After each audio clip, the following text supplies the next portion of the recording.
Ensinganto project coordinator for GROW project, Ministry of Gender, Labour and Social Development, okugamba ebi ahari projekti erikuza kuhwera abakazi benakyenda na mushanju n'obwabiire ayebembire abakuru kuruga omu kitongole kya World Bank abatayayire Our Foods Farm omugomborra ya Masha Ensinganto district.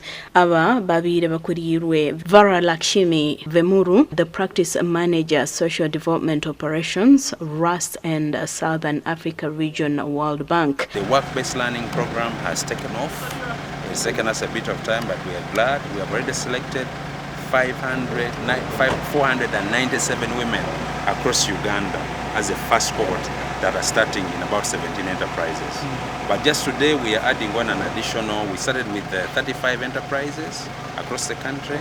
We've added on another 50 enterprises. Ensinganto asimira ebintu ebibeti mbazira arukukora na munonga okwimutya omutindo gw'ebyoburiisa n'obuhingi omuri Ensinganto n'eihanga ryona. And see, this is the value addition that the president has been talking about, and one of the interventions aimed at helping Uganda grow tenfold in 10 years. So we are happy as GROW to plug into an ecosystem and to work, expand the government program of increasing productivity. But slowly, tukashanga ngu tuine kuba ntushomesa abandi bantu habwokuba gavumenti yitu, especially President Museveni, nagamba kugita omutindo aha bintu byaitu, so tukareba ngu tuine kugita omutindo aha mate gaitu. Ensinganto ashoborire ngu orutayayo rwabo rubire rugenderire okushwijima ebibeti mbazira arukukora n'okureba okuba ramuyambe akayamba abandi okwetungura. Our Foods is one of the organizations that we are working with, that we are going to work with as a host enterprise. So we have signed a memorandum of understanding with them that they can mentor women, hands-on support to women who are in the dairy. Akwanyonkani shubure bintu Kampala nabirugamo nejo mu kuri center kunkente teni kintu ahante cyo kunaga cyo nakoze nakwata mate hatirita ninjiguza hadare nyo mpampereza shingiro wo muri sana kwashingiro 12 kunkanyo yanje ninjitunda shiringi 15 ninga kakanga. Omugandi abikiriza behanangiriziwe okugumana bahana ekitiinisa omu maka gaabo.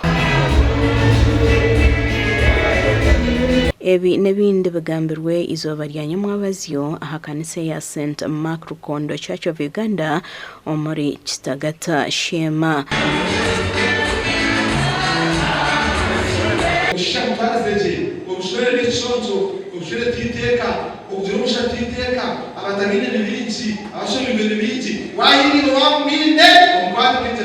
Byabiye bigenderwa bishatu cyo kubanza erizoba nanemara imyaka 13 inamara Reveranda na nemyaka 23 inamara umufere kandi yabere birthday yake.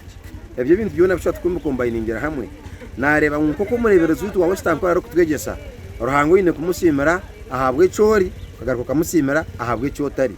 Jedres Katwesije ori mukomurisa najarango kishikire abantu kugumana bateekateeka ahabirungi bya mukama ebyabakorire nokwe bamusime. Mwene ruhanga akwase nasoma sieta naruga muke na hati ya handi tajireta nisima ruhanga no ndabeta kabireje nimanya ahabwe babaza mukama niza kongera kubaje na no kuterekana mureba erigenda tibyo mbwire bwenjira bashemere kugenda bakahinga kugira ngo abana tubaburwa byo gukoma especially nkito muri Shema omwana atashemeye kuba naburwa entanda yo gukoma. Abikiriza bashabirwe kweteekateekera ebiro byo kuzarwa kwa mukama witu. Gasha kwa Abdul Karim Ensinganto na Onesimus Ndyanabo.